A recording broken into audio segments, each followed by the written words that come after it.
So that was the first two pillars: know thyself, which is your hierarchy of values, and be thyself, which is living aligned to your highest values. Yeah.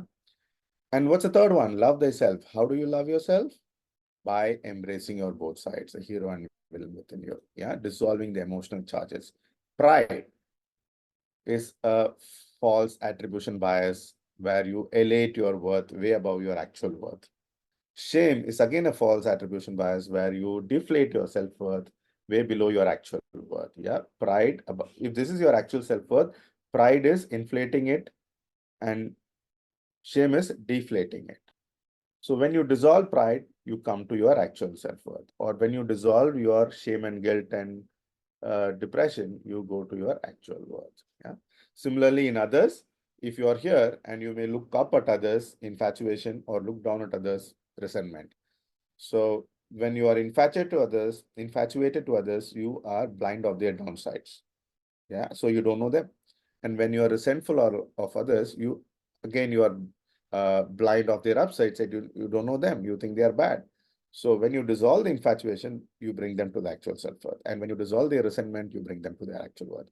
So internal equilibrium, embracing your both sides, and external equity, seeing others on par with you, is the basis for personal mastery, to love yourself and to love others. Yeah. And the last one is empowering. Okay, now before that, let me just share with you how do you go about this. So during the one-day workshop, the second half, uh, towards the last 3-4 hours I spend on Demartini Method, where I help people to dissolve their deepest emotional charge in their life. Some people may have charges on their father if they perceive the father was very strict and challenging, uh, which is a disconfirmation bias of the nice side of.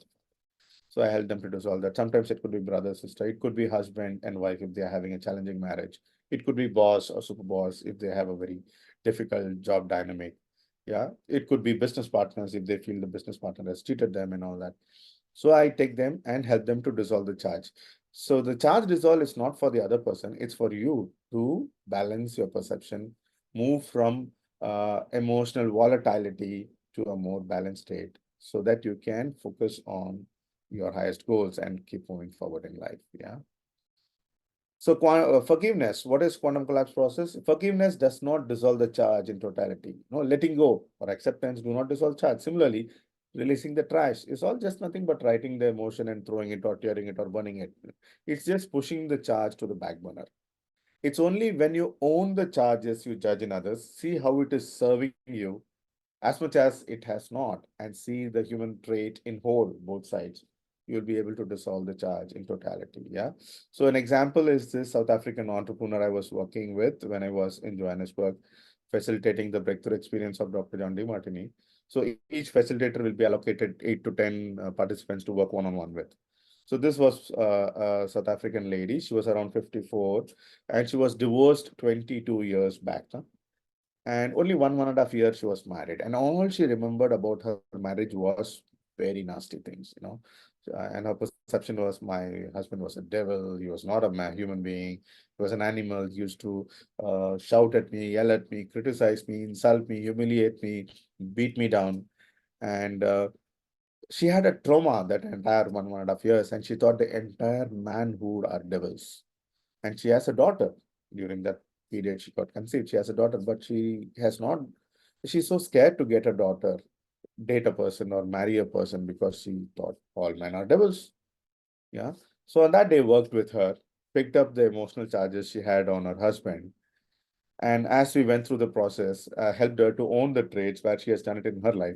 She had a resistance and she wanted to run away, but using the spiritual lessons I got from Mahatri, I managed to calm her down and continued the process. And over the next 1-2 hours, she was able to own all the traits 100% and saw how it benefited her. In the absence of that challenge, she would have been a very weak, vulnerable, and very submissive women and scared to live in this world. But all this challenge helped her to become more stronger, become take control of her life, more independent, and give her the courage to face the world. And she's an entrepreneur, uh, employing a lot of men, South African men, and she's able to handle them because she has become stronger and tougher and grown because of the difficulty. Once she saw that, she realized that she has become the tough woman, the iron woman she is, because of the challenges she kind of, had from her husband. So indirectly, though challenge is bad, challenge helps you to grow from your comfort zone and grow in your life. So she was grateful to her husband, and she said, until, now having dissolved the charge on my husband, I'm going to give myself permission to go and find a man and get married. Yeah. Which was amazing, such a fulfilling thing. Right. So that's about the Demartini method exercise. As I said, during the one day, I help people to dissolve the charges. And this one exercise itself is like, they feel a massive baggage they have been carrying for 10, 15, 20 years, 22 years of baggage in that